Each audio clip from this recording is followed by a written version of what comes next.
আজ তৃতীয়বারের মতো স্বামীর শার্ট থেকে কোনো অপরিচিত পারফিউমের সুগন্ধ পেল মিলি। সুগন্ধটা যে কোনো মেয়েলি পারফিউমের সেটাও তার বুঝতে বাকি রইল না, কেননা একসময় মিলি নিজেও এই পারফিউমটা ব্যবহার করত, বেশ দামি ব্র্যান্ডের। তবে এখন আর ব্যবহার করা হয় না। এত দামি পারফিউম ব্যবহার করার থেকে সেটুকু টাকা বাঁচিয়ে তার সংসারের অন্যান্য কাজে ব্যয় করতে সে বেশি পছন্দ করে। মিলিকে শার্ট হাতে নিয়ে চুপচাপ দাঁড়িয়ে থাকতে দেখে তন্ময় তোয়ালেতে মাথা মুছতে মুছতেই বলল, শার্ট ধরে দাঁড়িয়ে আছো কেন? খিদে পেয়েছে, খাবার দাও। মিলি ভাবলো প্রশ্নটা করবে কি করবে না। একবার ভাবলো করেই ফেলবে, মনের মাঝে সন্দেহগুলো রাখার থেকে সেগুলো প্রকাশ করাই ভালো। কিন্তু পরক্ষণেই আবার ভাবলো এখন হয়তো প্রশ্নটা করা ঠিক হবে না। একটু আগেই অফিস থেকে ফিরেছে, এখন যদি আবার এসব কথা বলে তাহলে তন্ময় রেগে যেতে পারে। যা থেকে বরং খাওয়া দাওয়া করে বিশ্রাম নিয়ে না হয় রাতে শোবার সময় প্রশ্নটা করা যাবে। আর তো হেসে বলল, মাথা মুছে এসো, আমি খাবার বেড়ে দিচ্ছি। 3 বেলা তন্ময়ের প্রিয় খাবারগুলো রান্না করতে মিলির ভীষণ ভালো লাগে। তার সারাদিন কেটে যায় সংসারের কাজ করতে। তন্ময় তো সেই সকাল থেকে বাড়ি থেকে বেরিয়ে যায়, আবার রাতে ফেরে। তেমন একটা কথা হয় না ফোনে যদি মিলি আগ বাড়িয়ে ফোন না করে। মাঝে মাঝে তো মিলি ফোন করলেও বিরক্ত হয়ে যায়। তার নাকি কাজের প্রচন্ড প্রেশার। নিজের স্ত্রীর সাথেও কাজের মাঝে 2-3 মিনিট কথা বলার সময়ও পাওয়া যায় না। মিলি অবশ্য সেসব মেনে নিয়েছে। সব ব্যাপারে অভিযোগ করতে নেই, তাও যেখানে অভিযোগের কোনো মূল্য নেই সেখানে তো অভিযোগ করাটাই বোকামি। তন্ময় চেয়ারে এসে বসে চুপচাপ আপন মনে খাচ্ছে আর ফোন স্ক্রল করছে। মাঝে মাঝে আবার কাউকে মেসেজ পাঠাচ্ছে। এর মাঝে পাশে চেয়ারে মিলি চুপচাপ বসে আছে। সে যে খাচ্ছে না সেদিকে তন্ময়ের কোনো খেয়ালই নেই। মিলির অভিমান হলো, তবে সবটুকু অভিমান সে নিজের মাঝেই রেখে দিল। কাল তো তন্ময় তার অভিমান ভাঙায় না, যেই সেগুলো প্রকাশ করবে। মাংসের বাটিটা হাতে নিয়ে তন্ময়ের প্লেটে 2 পিস তুলে দিতেই তন্ময় হালকা রাগী কণ্ঠে বলল, আবার কেন দিচ্ছ? আমি কি দিতে বলেছি? মেয়েটার মুখটা ছোট হয়ে এলো।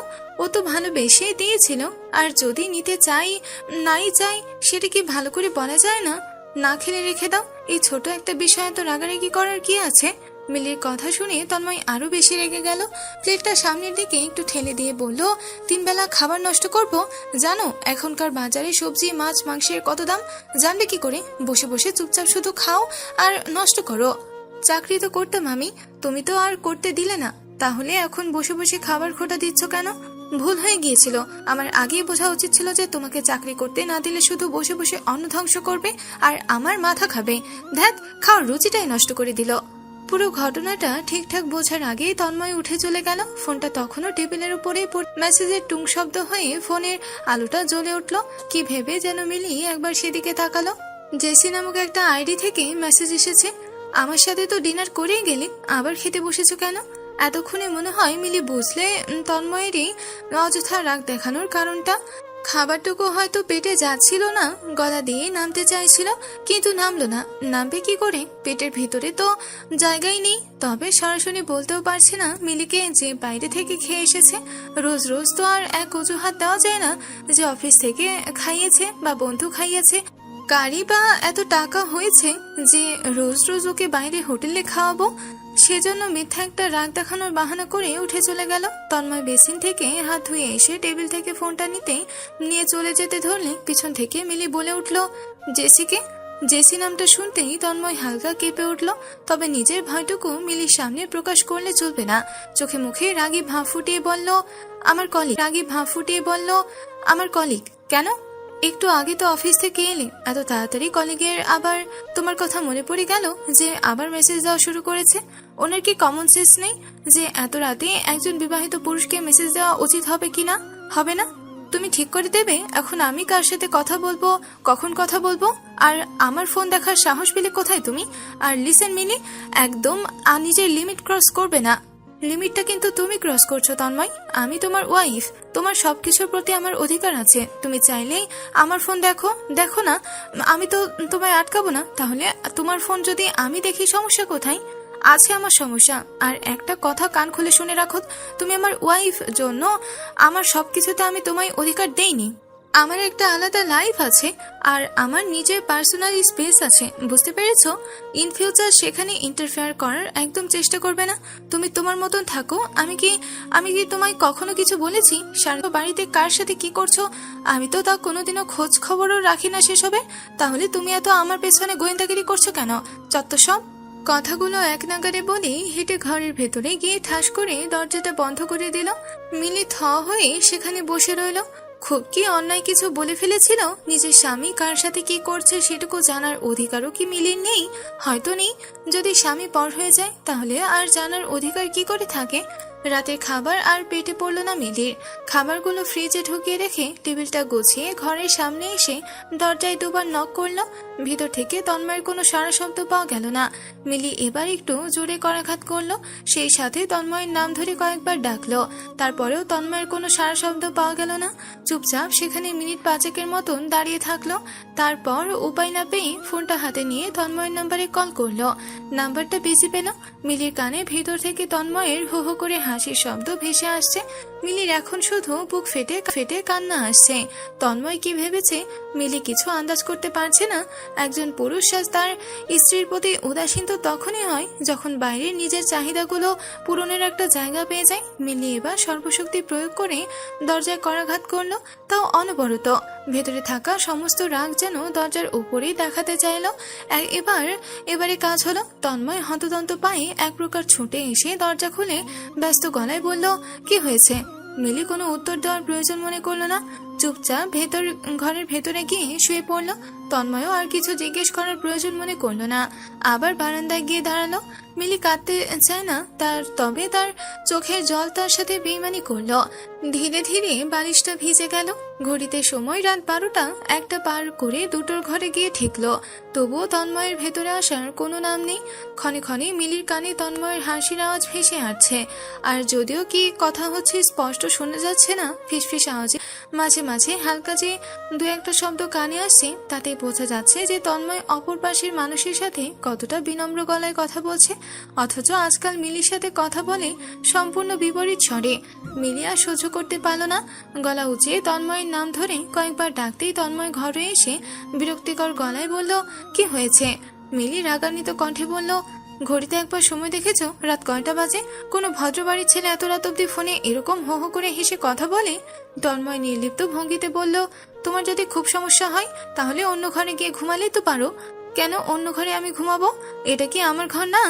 আমারও ঘর। তোমার যা ইচ্ছা তুমি তাই করো, আর আমার যা ইচ্ছা আমি তাই করব।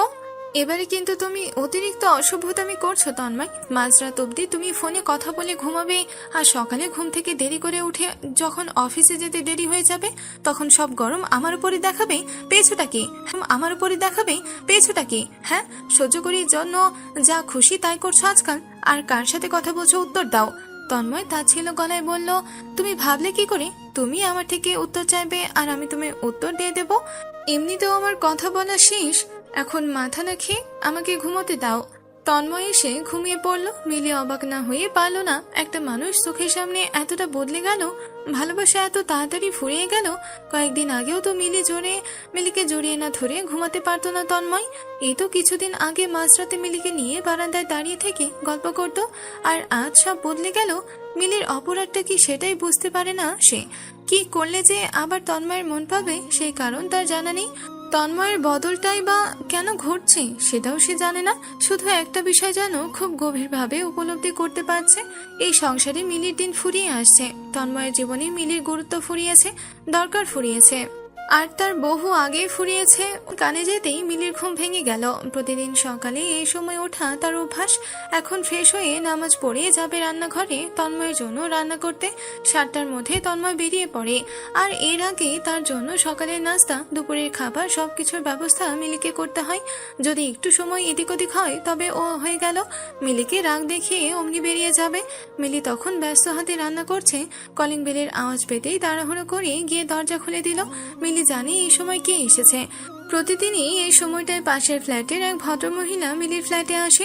ওনার সাথে মিলির বেশ ভালোই বন্ধুত্ব। মিলি সংসারের কাজে ফাঁকে যেটুকু টুকটাক সময় পায় জ্যোতির সাথে একটু টুকটাক কথা বলে।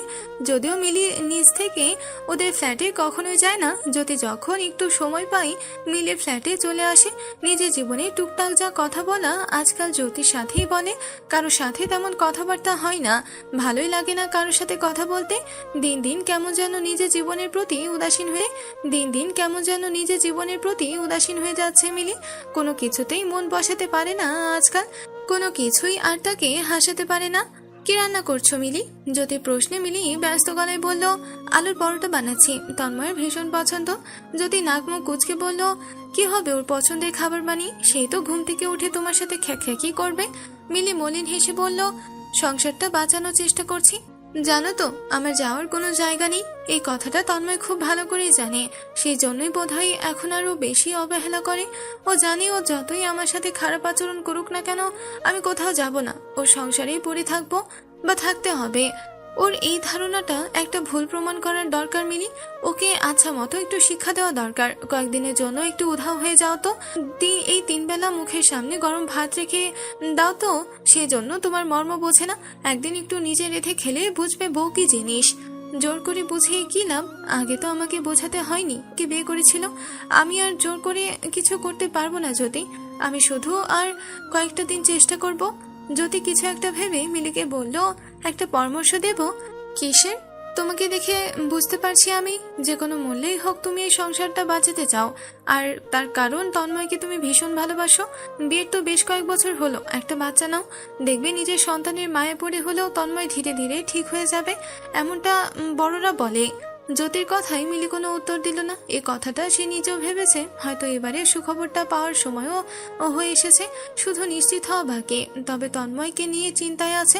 তন্ময়ের সাথে একবার আলোচনা করেছিল এই বিষয়ে, তখন তন্ময় ভীষণ রেগে গিয়েছিল, সরাসরি বলে দিয়েছিল এখন নাকি এসব বাচ্চা কাচ্চার জন্য তন্ময় প্রস্তুত না, আগে নিজের জীবনে আরেকটু উন্নতি করবে, তারপর এসব কথা।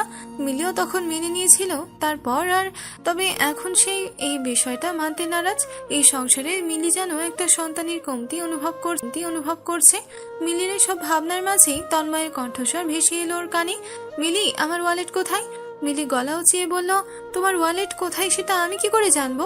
তন্ময় রুষ্ট গলায় বলল, এটুকু খোঁজ রাখতে পারো না? সারাদিন বাইরে খেটে খুটে এসে একটু শুধু বলি আমার জিনিসগুলো গুছিয়ে রাখবে, সেটুকু যদি না করতে পারো তবে তোমায় দিয়ে হবেটা কি?